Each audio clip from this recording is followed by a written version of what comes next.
UK furniture market has been one of the worst hit by the recession.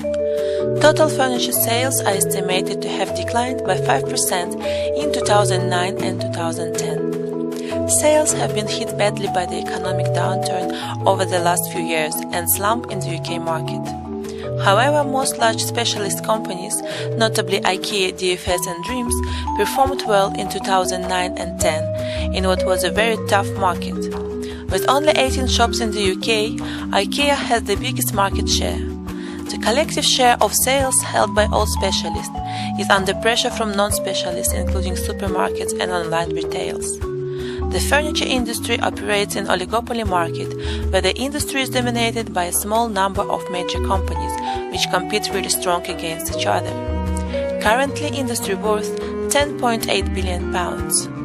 The sofa specialist DFS has weathered the economic downturn with the fall of rivals such as Land of Leather and MFI. It has gained market share and improved its brand position. The business attracts customers through its reputation of high quality of products and services, its ranges and price points, as well as favorable consumer financing options. The strategy of DFS is to focus on the areas with management control, such as continuing building on well-established brand membership, expanding and opening new stores across the UK, investing in online service, focusing on managing margin and costs, and continuing to maximize cash generation. Consumer confidence since the recession has been undermined by uncertainty, especially about employment prospects. Consumers are coming to realize that debt-funded spending is not sustainable and that their wants have to take secondary importance to their needs.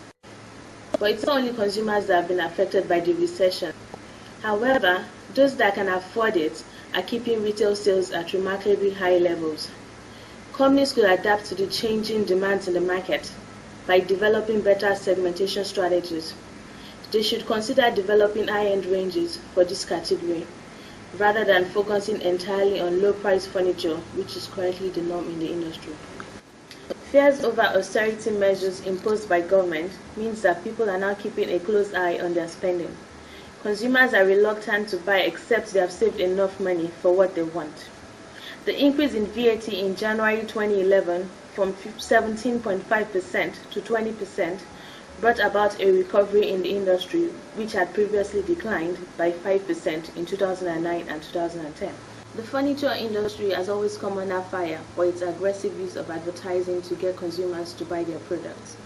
The Office of Fair Trading study showed that some firms used misleading prices as some of the alleged full price were never actually charged. In 2008, for example, DFS was caught by the Advertising Standards Authority for manipulating size of furniture relative to the size of people in the picture to make the furniture appear bigger. As it is with most businesses, technology can be said to help increase a firm's customer base. In this industry, it includes having a website which offers 3D room planner so that potential customers can see what the furniture looks like by designing their own room with a library of various products. An example of a firm offering this is the specialist MyDeco. On the other hand, DFS offers a website that mainly acts as a catalog, as customers still have to call to place their orders.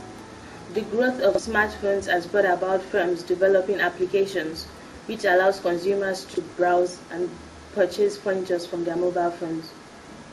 The most used resource in the furniture industry is wood. Wood, if sustainably sourced, could have the lowest environmental impact. However, deforestation remains a global challenge. China, the biggest source of wooden furniture imports to the UK in 2009, valued at 137 million. That's an increase by 224% from 2004, which is a worrying sign for the world forest. More illegal timber is imported into the UK than any other European country, thanks to quantities bought from China, which accounts for a quarter of illegally traded timber internationally.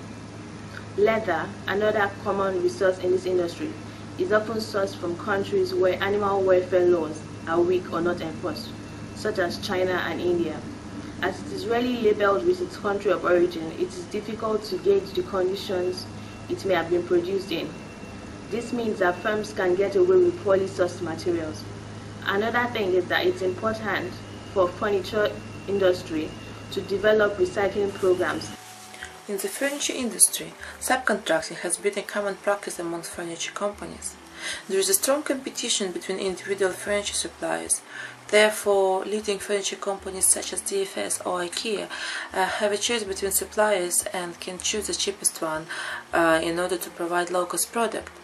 Therefore, the bargaining power of suppliers seems to be balanced but has a great tendency to be low, and as a result, it can be considered as an opportunity rather than a threat.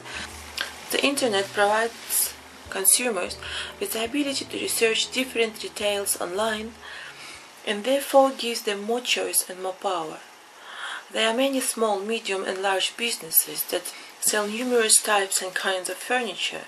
They come in a variety of designs, uses, sizes and price, that the buyers, they have unlimited options and they can choose any furniture that would fit their taste, lifestyle or budget, so they can switch at a low cost. So the bargaining power of buyers is growing more and more because of that wide choice of products that are on the market. The economic outlook for many households has been and remains extremely uncertain.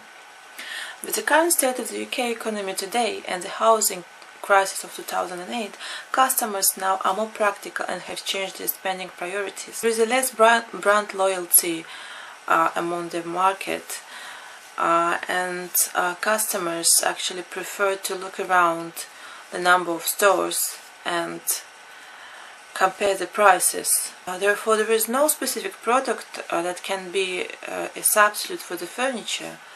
However, customers can just go directly to subcontractors or to local furniture shops and order furniture from them. And there is a lot of companies in the furniture industry, some of which already produce similar products with similar prices. Therefore, the threat to substitute in terms of cheap alternatives seems to be high and considered as a threat. If we will look at the furniture industry in a large scale, the barriers to entry for new entrants will be high. The current economic situation is very challenged for new entrants. The credit crunch has made a great impact on furniture industry and on consumer confidence. It is not easy for new entrants to enter the market and compete with the large furniture companies like DFS or IKEA. The first important need for the industry is to reduce its unit cost of production and economy of scale. Such cost reductions are making barriers to entry because it means that new entrant has to come in on large scale in order to achieve the low cost levels of those companies which already exist. And these companies, they have a strong image and they will make it hard for new entrant to enter the market. The capital requirement to enter the furniture industry is very high, and this may involve major investment in technology, plant, distribution, service outlets, and some other areas. Competition in UK industry is very high. The large players compete really strong against each other. Specialized companies such as IKEA or DFS and non-specialized companies such as Next and M&S are fighting to increase its market share. Private companies are spending millions in advertising and promotion campaigns in order to build a strong brand awareness and loyalty. According to the research, DFS is by far the largest advertiser in the sector. DFS is a leading furniture retailer in the UK as well as Europe, even though it only trades in the UK. Its headquarters in Doncaster and has about 80 stores, which includes 5 dining stores. It was founded in 1969 by Graham Kirkham, who made and sold furniture cheaply by cutting out the warehouse middlemen and selling directly to the public. It specializes in sofas and upholstery and manufactures its own products in 3 factories across the UK. Now, employees are about 100, and it serves the lower end of the furniture market. Success led to the acquisition of the bankrupt Direct Furnishing Supplies Company in Northern England in 1983, and DFS was now named DFS.